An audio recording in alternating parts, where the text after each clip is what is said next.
તો શું કીધું એલું? હા બોલો ને બેન. રિપોર્ટ કરાવેલા ગર્ભાશય નળીમાં એક ખોલી હતી ને એક બંધ હતી.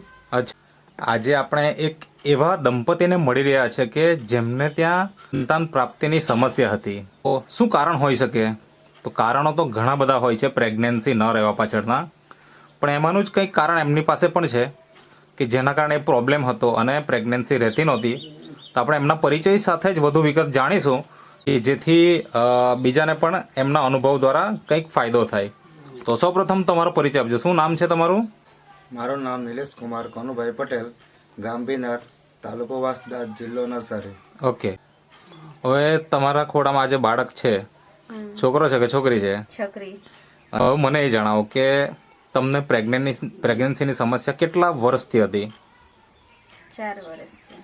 4 વર્ષ. હોસ્પિટલમાં હા. ગયેલા હતા, 1 વર્ષ દવા લીધી હતી અચ્છા, પણ રિઝલ્ટ મળ્યું નહીં. એટલે તે શું કીધું એમ? મતલબ ત્યાં તમે ગયા હશે તો ત્યારે તમને કંઈક તો કીધું હશે ને કે આવો પ્રોબ્લેમ છે એમ? તો શું કીધું એલું? હા બોલો ને બેન. રિપોર્ટ કરાવેલા ગર્ભાશય નળીમાં એક ખોલી હતી ને એક બંધ હતી. અચ્છા, કેટલો ખર્ચો કર્યો હશે અંદાજે? 10,000 હતો. 10,000નો ખર્ચો કરી નાખ્યો. એમાં પરિણામ પછી મળ્યું કે નહીં? નહીં મળ્યું. નહીં મળ્યું. ઓકે, હવે અત્યારે તો તમારે ત્યાં આ બાળક છે, બરાબર? ક્યાં ક્યાં ગયેલા? બીજી કોઈ જગ્યાએ ગયેલા ખરા? કોઈ દવાખાના, હોસ્પિટલ, બીજી જગ્યાએ નહીં બીજી જગ્યાએ નહીં. કોઈ ભગત હોવાનું કંઈ કરાવેલું ખરું? હા, ભગતનું કરાવેલું. તો શું કહેતા હતા ત્યાં? આવી જાય એમ કે પણ કઈ રિઝલ્ટ નહીં મળ્યું હાલમાં. તો અત્યારે જે આપણે ત્યાં આજે બાળક છે, શું નામ છે એમનું? જીયાનસી. જીયાનસી. 2.5 વર્ષ થઈ ગયા, બરાબર ને? અને આજે તમારે ત્યાં મતલબ 2.5 વર્ષથી બાળક છે, તો આજે રિઝલ્ટ આવ્યું એ શેનાથી આવ્યું અને કોને માહિતી મળી? કોના દ્વારા માહિતી મળી એ થોડીક વાત કરો. અચ્છા, ફેસબુક પર જોઈ લેવાનો વિડીયો, ઓકે. એટલે એ વિડીયોમાં શું હતું? એ મૂકેલો હતો તે જોયો વિડીયો. અચ્છા, મતલબ રિઝલ્ટ હતું. રિઝલ્ટ હા. એટલે જેમ તમારો અત્યારે વિડીયો લઈએ તેવી રીતના વિડીયો તમે જોયો એવું? ઓકે, તો એ જોયા પછી તમને એવું થયું કે આ વાપરવું જોઈએ એમ, બરાબર ને? હા. તો જ્યારે તમે મતલબ આ પ્રોડક્ટ વાપરવાની શરૂઆત કરી, મતલબ જે અહીંયા ટેબલ પર રાખેલી છે, આ જ બધી વસ્તુ તમે વાપરી ને? હા જ બધું વાપર્યું. ઓકે. સવાર સાંજ વાપરતા 2 ટાઈમ કે 1 ટાઈમ કેવી રીતના? સવાર સાંજ. સવાર સાંજ. દૂધમાં કે પાણીમાં? એ દૂધમાં ને અમે પાણીમાં. અચ્છા, તમે દૂધમાં લેતા અને તમે પાણીમાં લેતા. ઓકે. અને એ રીતના તમે શરૂઆત કરી, તો કેટલા મહિના તમે ટોટલ વાપર્યું? 8.5 જેવા વાપર્યું. 8.5 મહિના રેગ્યુલર વાપર્યું. અને ડિલિવરી નોર્મલ હતી કે નોર્મલ ડિલિવરી. નોર્મલ? તો શું કીધું એલું? હા બોલો ને બેન. રિપોર્ટ કરાવેલા ગર્ભાશય નળીમાં એક ખોલી હતી ને એક બંધ હતી. અચ્છા, એટલે રિપોર્ટ કઢાવ્યો ત્યારે ગર્ભાશયની નળી બ્લોક છે એવું કીધું. નમસ્કાર દર્શક મિત્રો, આજે આપણે એક એવા દંપતીને મળી રહ્યા છે કે જેમને ત્યાં સંતાન પ્રાપ્તિની સમસ્યા હતી. હવે આમ જોવા જઈએ તો આજે દિન પ્રતિદિન નિસંતાન દંપતીના કિસ્સાઓ વધતા જ જાય છે અને એક ગામ નહીં, બધા જ ગામની અંદર આવા કિસ્સાઓ જોવા મળે છે. તો શું કારણ હોઈ શકે? તો કારણો તો ઘણા બધા હોય છે પ્રેગ્નન્સી ન રહેવા પાછળના, પણ એમાંનું જ કંઈક કારણ એમની પાસે પણ છે કે જેના કારણે પ્રોબ્લેમ હતો અને પ્રેગ્નન્સી રહેતી નહોતી. તો આપણે એમના પરિચય સાથે જ વધુ વિગત જાણીશું કે જેથી બીજાને પણ એમના અનુભવ દ્વારા કંઈક ફાયદો થાય. તો સૌપ્રથમ તમારો પરિચય આપજો. શું નામ છે તમારું? મારું નામ નિલેશ કુમાર કનુભાઈ પટેલ, ગામ ભીનાર, તાલુકો વાંસદા, જિલ્લો નવસારી. ઓકે. અને તમારું નામ? મારું નામ સોનલ કુમારી નિલેશભાઈ પટેલ, ગામ ભીનાર, તાલુકો વાંસદા, જિલ્લો નવસારી. ઓકે. હવે તમારા ખોડામાં આજે બાળક છે, છોકરો છે કે છોકરી છે? છોકરી. અને કેટલા મહિના થઈ ગયા? 2.5 વર્ષ. 2.5 વર્ષ થઈ ગયું. ઓકે. હવે મને એ જણાવો કે તમને પ્રેગ્નન્સીની સમસ્યા કેટલા વર્ષથી હતી? 4 વર્ષથી.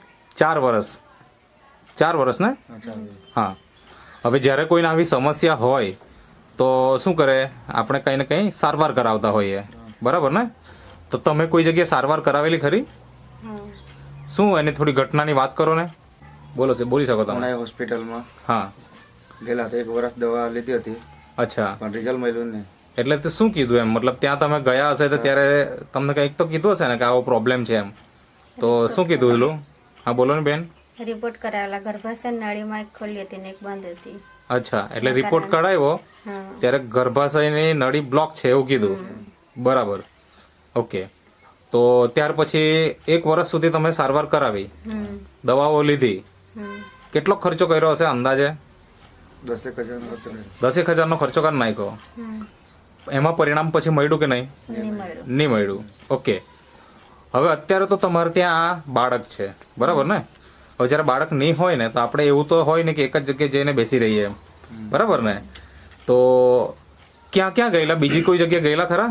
કોઈ દવાખાના, હોસ્પિટલ, બીજી જગ્યાએ નહીં બીજી જગ્યાએ નહીં. કોઈ ભગત ભુવાનું કંઈ કરાવેલું ખરું? હા ભગતનું કરાવેલું, તો શું કહેતા હતા ત્યાં?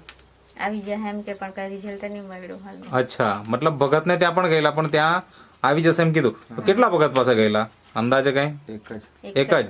અચ્છા, મતલબ એક ડોક્ટર પાસે ગયા, એક ભગત પાસે ગયા, રિઝલ્ટ કઈ નહીં. પછી કોઈ આયુર્વેદિક દવા કરાવી ખરી? એ જ. બીજી તો કોઈ નહીં. નહીં કરે. કોઈ નહીં. તો અત્યારે જે આપણે ત્યાં આજે બાળક છે, શું નામ છે એમનું? જીયાનસી. જીયાનસી. 2.5 વર્ષ થઈ ગયા, બરાબર ને? અને આજે તમારે ત્યાં મતલબ 2.5 વર્ષથી બાળક છે, તો આજે રિઝલ્ટ આવ્યું એ શેનાથી આવ્યું અને કોને માહિતી મળી, કોના દ્વારા માહિતી મળી, એ થોડીક વાત કરો. ફેસબુક પર જોઈ લેવાનો વિડીયો. ઓકે, એટલે ફેસબુક પર તમે વિડીયો જોયો. એ વિડીયોમાં શું હતું?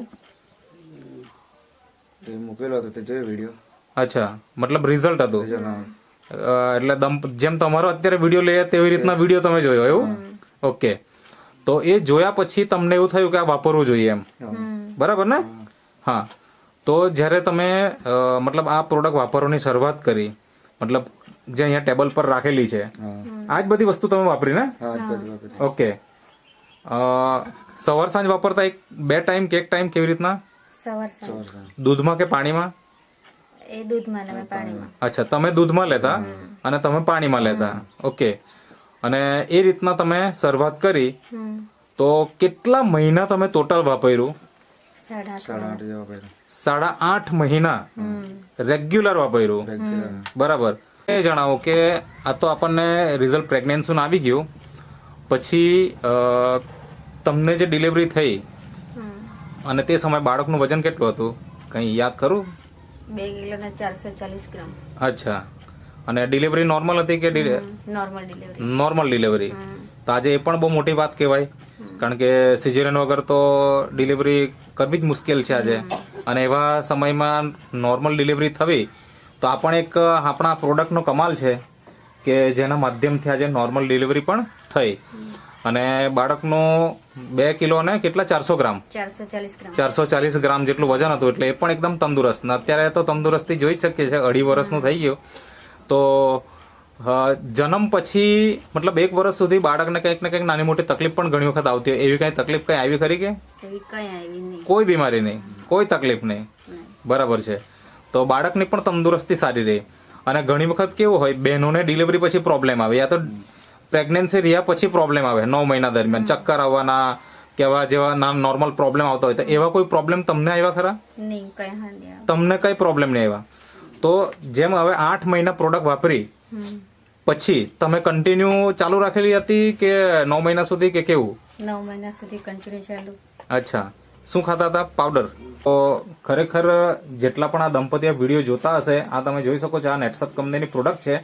અને પ્રેગ્નન્સી માટેની સ્પેશિયલ કોઈ પ્રોડક્ટ નથી, પણ આપણા બોડીની અંદર જે ઉણપ છે અથવા આપણા બોડીની અંદર જે પણ કંઈ ખામીઓ છે એ ધીમે ધીમે દૂર થશે અને એના કારણે આપણને આવા પરિણામ મળી રહ્યા છે.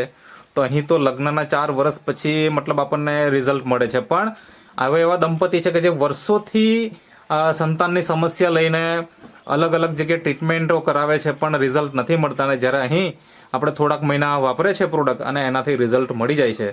તો તમારે શું કેવું છે બીજા દંપતીઓને કે આ વસ્તુ વાપરવું જવું છે કે નથી? વાપરવું જોઈએ. પહેલા જ્યારે વાપરેલું ત્યારે તમને વિશ્વાસ કેટલો હતો? 6 મહિના વાપર્યું અને પછી રિઝલ્ટ નહીં મળ્યું ત્યારે તમને મનમાં કઈ થયેલું ખરું કે શંકા? વિશ્વાસ હવે થાય એમ. અચ્છા, દવા પર. ઓકે, મતલબ આ તો દવા જ નથી, એક હેલ્થ કેરની પ્રોડક્ટ છે. તો તમે જે ઇન્ટરવ્યુ આપ્યો તે બદલ તમારો ખૂબ ખૂબ આભાર.